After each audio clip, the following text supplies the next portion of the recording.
नमस्कार, मैं पवन सिंह श्रीनेत। स्वागत है आपका हमारे YouTube चैनल मिजाज हिंद में। तो चलिए शुरू करते हैं आज का विषय। दोस्तों, आज हम बात करेंगे अदालत के उस फैसले की जो 9 साल बाद आया तो, लेकिन ये इतना अजीब और गलत है कि इसका दुष्परिणाम हमारे समाज ही नहीं, अभी तो पूरे देश पर पड़ेगा। आप ये वीडियो देखिए। हिंदुस्तान, हम 25 कौड़ है ना, तुम 100 कौड़ है ना। ठीक है, तुम तो हमारे से इतने ज्यादा है।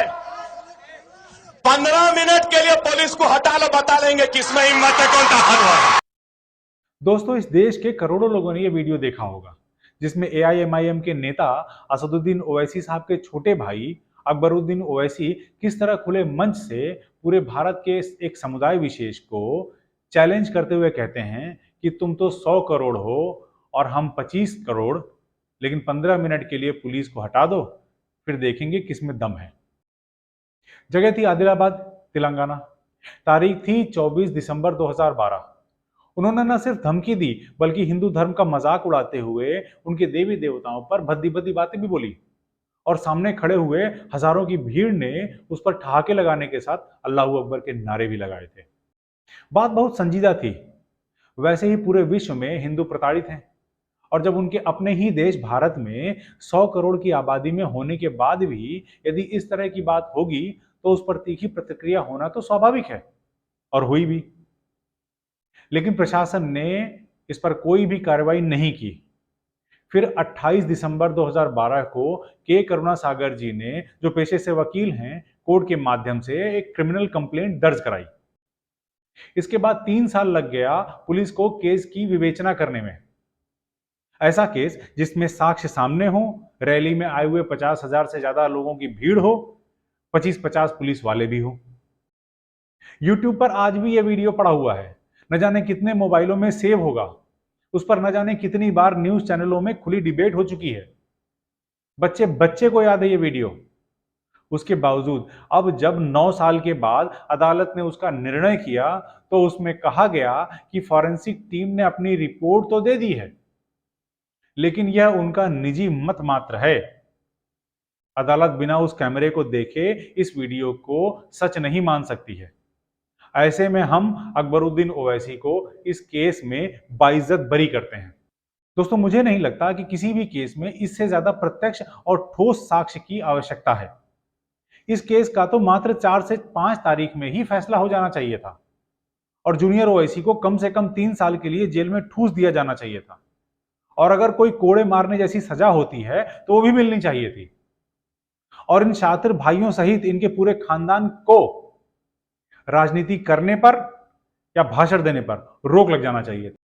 किंतु ऐसा नहीं हुआ, और इस केस में क्रिकेट के खेल की भांति बैट्समैन को बेनिफिट ऑफ डाउट देते हुए उसे जीवन दान दे दिया गया, और कहा गया कि तुम वहीं पिच पर खड़े होकर लगातार बैटिंग करते रहो। अगर मिलॉर्ड को यह सबूत भी नाकाफी लगता है तो अब इसके बाद तो यही बचता है कि वो ऐसी खुद से कह दे कि हुजूर, मैंने ही ये स्टेटमेंट दिए हैं और यह वीडियो पूरी तरह से सही है। लेकिन तब भी जज साहब शायद ये ना कह देते कि तुमने यह स्टेटमेंट दिया तो है, लेकिन तुम्हारा यह इंटेंशन नहीं था, इसलिए तुम्हें छोड़ा जा रहा है।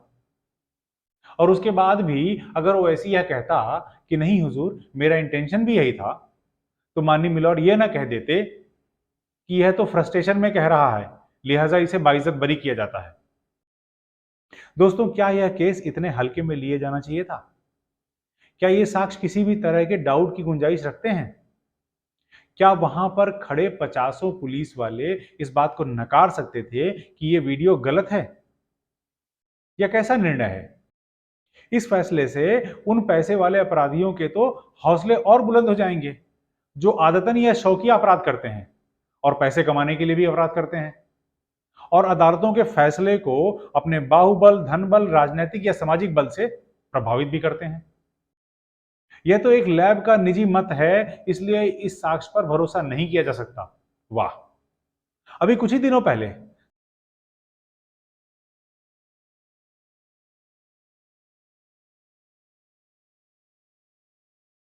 सलमान खुर्शीद की एक किताब जिसमें हिंदुत्व को आतंकवाद की संज्ञा दी गई है, उसको बैन करने की फरियाद की गई, तो अदालत ने फरियादी को यह कह दिया कि आपको नहीं अच्छा लगता है तो मत पढ़िए। ऐसे ही केस में चिंकारा के अवैध शिकार में कोर्ट ने 20 साल केस चलाने के बाद किसी तरह से एक नतीजे पर पहुंचकर सलमान खान को सजा सुनाई थी। लेकिन उसी दिन ऊंची अदालत ने उसकी सजा पर रोक लगा दी।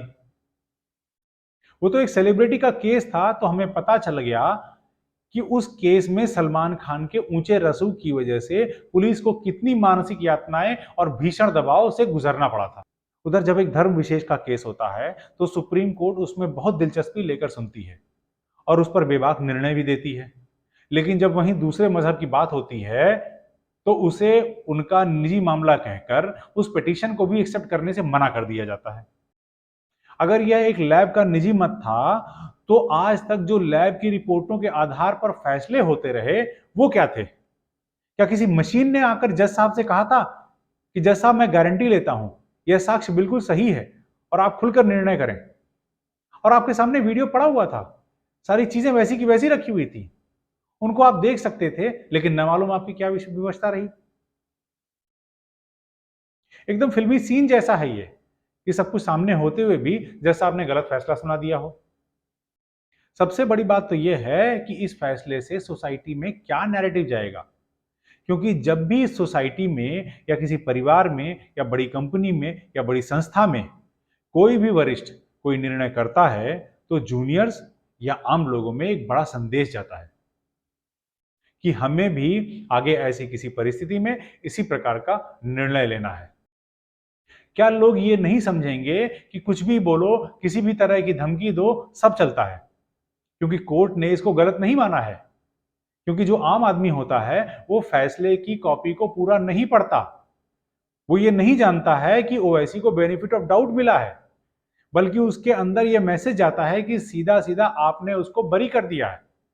और कहीं ना कहीं कोर्ट ने भी मान लिया है कि ओवैसी ने जो भाषण दिया है उसमें कुछ भी गलत नहीं है और समाज पर इसका कोई भी दुष्प्रभाव नहीं पड़ेगा। ऐसा ही एक केस है यति नरसिम्हानंद का, जिन्होंने शायद ये मान लिया था कि अब हिंदुओं को न्याय नहीं मिलेगा, इसलिए अब लड़ाई अपने हाथ में लेनी पड़ेगी, और उन्होंने खुले मन से एक हेट स्पीच दे डाली। उधर एक एक मुसलमान ने कसम खाई कि जिस दिन इस देश का निजाम हमारे हाथ में होगा हम इस मंदिर को तोड़ेंगे और दोबारा से मस्जिद बनाएंगे। हाँ डबल केवल 2029 में भारत का प्रधानमंत्री मुसलमान होगा। बहुत लाइव हो गई ना दिन में। हाँ। केवल 2029 में। और अगर सरकार ने कोई बहुत बड़ी बाजीगरी दिखा दी तो 34 में हो जाएगा, और 34 में भी भगवान का बड़ा करम तुम पे हुआ तो 39 में हो जाएगा। इतने दूर हो तुम महाविनाश से। एक बार भारत का प्रधानमंत्री मुसलमान बना तो अगले 20 सालों में 50% तुम में से लोग अपना धर्म बदलेंगे। ये जितने मुसलमान हैं ना, ये अरब से नहीं आए, ये हमारे भाई बंधु थे।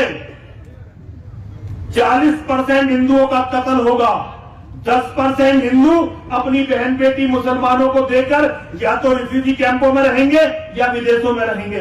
ये हिंदू का भविष्य है, और अगर इस भविष्य को बदलना चाहते हो तो मर्द बनो, मर्द बनो, मर्द बनो। और मर्द कौन होता है? जिसके हाथ में हथियार होता है वो मर्द होता है। क्या इसे एक प्रतिक्रिया नहीं कहेंगे? हालांकि अगर यह प्रतिक्रिया भी है तो भी गलत है, लेकिन क्या इस फैसले के आधार पर वो छूट नहीं जाएंगे?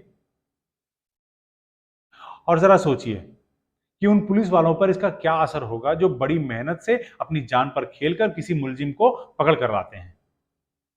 क्या वह रास्ते में ही फर्जी एनकाउंटर का रास्ता नहीं चुनेंगे? क्या फिर सरकारें अपने हाथ में बुलडोजर लेकर अपने से ही फैसला करने नहीं उतरेंगी? और देश की फ्रस्ट्रेटेड जनता उन बुलडोजरों पर ताली नहीं बजाएगी? और बाकी अदालतों पर क्या असर पड़ेगा इसका?